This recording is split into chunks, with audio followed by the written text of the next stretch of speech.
हाय दोस्तों, मैं हूं कैसकर और आज हम बात करेंगे पॉइंट की सीरीज में। जैसे इससे पहले वीडियो में डाल चुका हूं आपका flash point, fire point, smoking point and cloud point, everything okay. आज हम बात करेंगे बाकी रिमेनिंग पॉइंट और एक लास्ट इंपॉर्टेंट जो बहुत इंपॉर्टेंट है, जो कि बहुत लोग नहीं समझते, ठीक है। जो कि जैसे पायरोलाइसिस एंड थर्मल क्रैकिंग, ये दोनों में आखिर मेन डिफरेंस क्या है, क्या दोनों सेम है या फिर अलग अलग चीज़ें। यहाँ पर ही मतलब बहुत इंपॉर्टेंट जो कॉन्सेप्ट है या फिर जो आपको लगता है कि दोनों सेम है, तो इसके बारे में पूरा आपको जो माइंडसेट है ना वो चेंज होने वाला है, ठीक है। फिर वीडियो को पूरा वॉच कीजिए, फिर मिलते अपन बात करते हैं। अगर आप चैनल पर नए हैं तो for the morning please do subscribe and if you really like this video please press the thumb okay.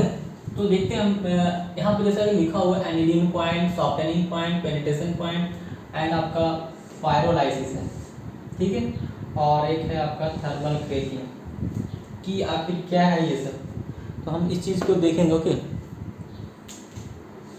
Pyrolysis और थर्मल क्रैकिंग, देखिए एनिलिंग पॉइंट बहुत ज़्यादा इंपॉर्टेंट है, खासकर ऑब्जेक्टिव टाइप क्वेश्चन है ना उसमें पूछे जाते हैं। तो एनिलिंग पॉइंट क्या है कि देखिए एनिलिंग पॉइंट कुछ और नहीं, एनिलिंग एक तरह से ये एरोमेटिसिटी को मेजर करता है। एरोमेटिसिटी कहने का मतलब हुआ ना कि जिसमें एरोमेटिक जितना ज़्यादा कंटेंट होगा, मतलब एरोमेटिक का जो कॉम्पोजिशन है उसको मेजर करता है, या फिर उसको उस टाइप का जो गुण है, एरोमेटिसिटी वाला जो गुण है, जिस कंपाउंड में एरोमेटिक वाला गुण है उसको मेजर करता है, इसलिए बोलते हैं एरोमेटिसिटी।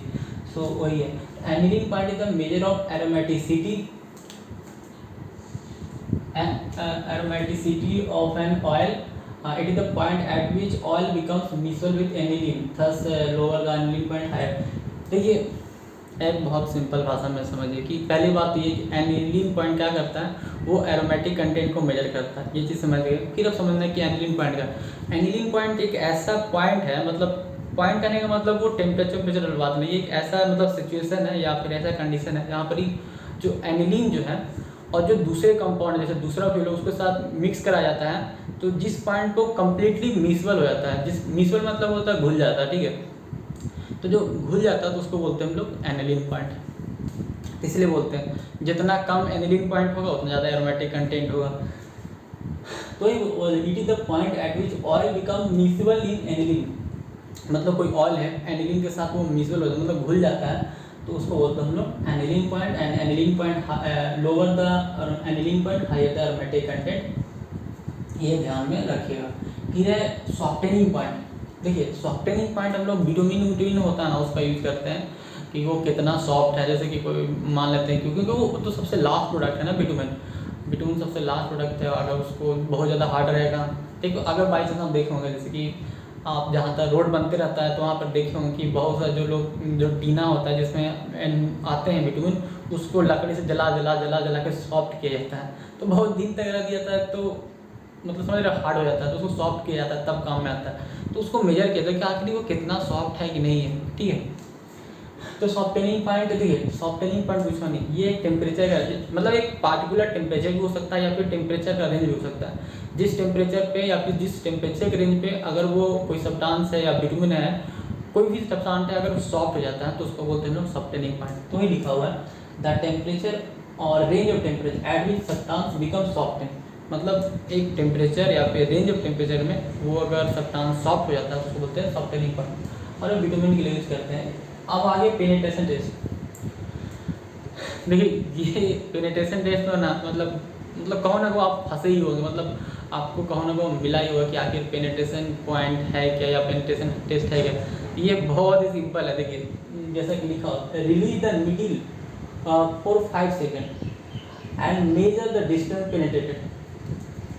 जैसे कि आपके ऐसे लेबोरेटरी में होता है क्या है कि जैसे कि एक कंटेनर ऐसा कुछ रहता है, यहाँ पर विटामिन रख दिया रहता है, ठीक है, ऊपर से एक नीडल जो आता है ऐसे वो गिराया जाता है, वो नीडल जो उस पर गिराया जाता है, तो वो देखा जाता है कि वो कितना पेनिट्रेट होता है। पेनिट्रेट मतलब छेद, मतलब कितना वो छेद कर सकता है उसको अंदर।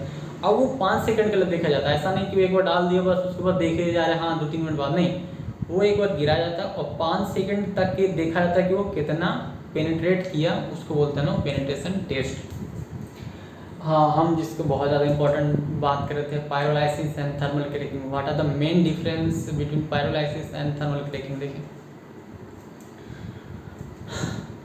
दोनों में हीट इन्वॉल्व है। पहली बात तो ये है, इसलिए लगता है ना कि पायरोलाइसिस और थर्मल क्रैकिंग दोनों सेम है, दोनों में हीट इन्वॉल्व है, टेम्परेचर इन्वॉल्व है, सब है। सो पायरोलाइसिस जनरली हम जो हीट होता है उसी से करते हैं। तो देखिए क्या होता है कि पायरोलाइसिस जो है ना, मतलब जो आप टेम्परेचर प्रोवाइड कर, जो हीट प्रोवाइड कर रहे हैं वो ऑक्सीजन के अब्सेंस में प्रोवाइड करते हैं।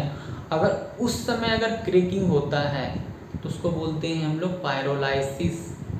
फिर से सुनिएगा, कोई कंपाउंड है, कोई भी कंपाउंड है या फिर कोई भी एलिमेंट है या फिर कोई भी सब्सटेंस है, अगर आप विदाउट ऑक्सीजन की उपस्थिति में, विदाउट प्रेजेंस ऑफ ऑक्सीजन यानी अब्सेंस ऑफ ऑक्सीजन, उस समय अगर आप हीट प्रोवाइड करते हैं और वो जब थर्मल क्रैकिंग, मतलब वो उसमें जब क्रैकिंग होता है तो उसको बोलते हैं हम लोग पायरोलाइसिस।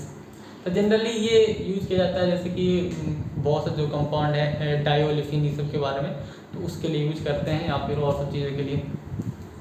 अब एक थर्मल क्रैकिंग, थर्मल क्रैकिंग में जो लार्ज कंपाउंड है ना, जैसे कि क्रूड है, ये बहुत बड़ा बड़ा कॉम्प्लेक्स कंपाउंड है, अगर हम हीट टेम्परेचर प्रोवाइड करेंगे, अब्सेंस नहीं प्रेजेंस में, ऑक्सीजन की उपस्थिति में अगर हम प्रोवाइड करेंगे, तो जब ब्रेक होता है, गैसोलीन एमएस ये सब बनता है, तो उसको बोलते हैं हम लोग थर्मल क्रैकिंग। तो वही चीज़ यहाँ पर लिखा हुआ है कि pyrolysis is a decomposition of a material or compound due to heat in the absence of oxygen or any other reagent, या फिर कोई ऑक्सीजन ना रहे तो वहाँ पर कोई और दूसरा रिएजेंट होता है उसको।